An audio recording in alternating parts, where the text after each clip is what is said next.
السلام عليكم الناس الكل. معكم مروان ماك، كوميديان. برشا ناس تعرفني وبرشا ناس ما تعرفنيش. كنت نخدم سابقا مع خالد بوغاتفا وكلاي بي بي جي في البرودكسيون.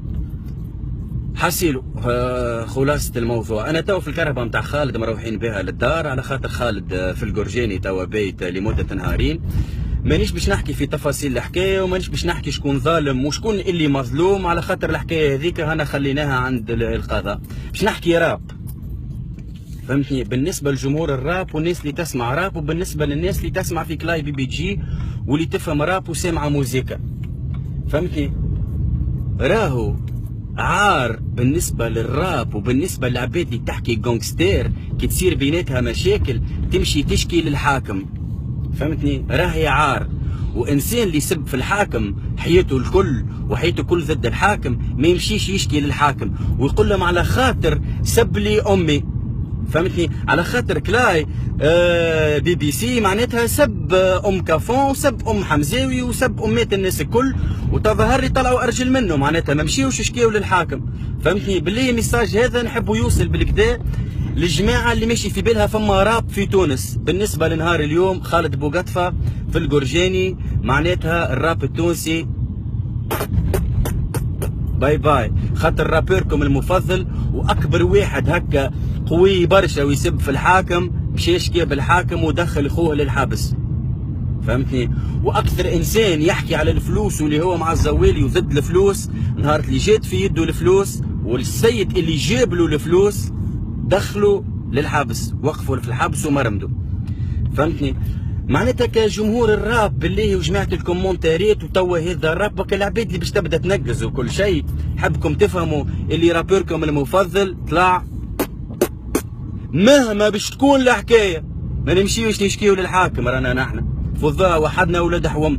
وخالد بوغاتفا راه باش يعدي نهارين جرجاني ولا شهر ولا اللي هو ولاد ربط صاحبي، راهو ما يقلقناش وحاله عاديه على الاخر معناتها. وللرجال تعرف وصالي في غيلو صاف، فهمتني.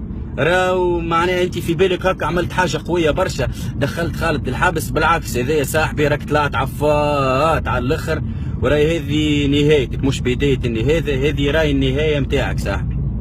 صباح الخير كلاي بي بي جي، اللي انا واحد من الناس تغريت كيما برشا توا مازالوا متغرين، فهمتني. عرفتك عام 2011 في قفصه وسهل ربي وتقابلنا مع بعضنا وخدمنا مع خالد وعملنا مع بعضنا تورنيك. كان ماشي في بالي اللي انت راجل، كان ماشي في بالي اللي تدافع على حريه التعبير واسيه بي وديما مع ولاد الشعب وديما ولد حومه على خاطرني ولد قفصه.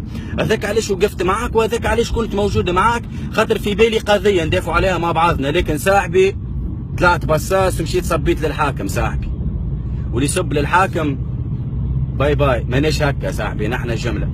وخالد خويا ربي يخلص وحلك، وراك معلم وتبقى معلم، وهو باش يتفرج في الفيديو هذا يعرف وانا نعرف وحاضر، فهمتني. اللي السيد هذاك برشا صاحبي خير معناتها من كتفه هو، فهمتني.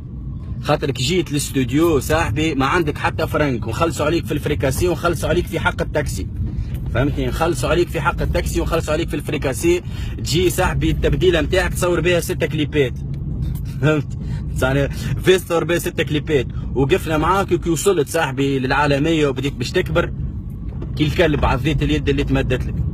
خالد ربي يخلص وحدك، وبالله الفيديو هذه بارتاج على الاخر، على خاطر عار للراب التونسي اللي صار اليوم، وعار للرجله، وعار للناس اللي ماشي في بالها فما معناتها الناس اللي فما في بالهم راجل يدافع عليهم وحريه التعبير وفي بالهم اسيا بي. صباح الخير والسلام عليكم.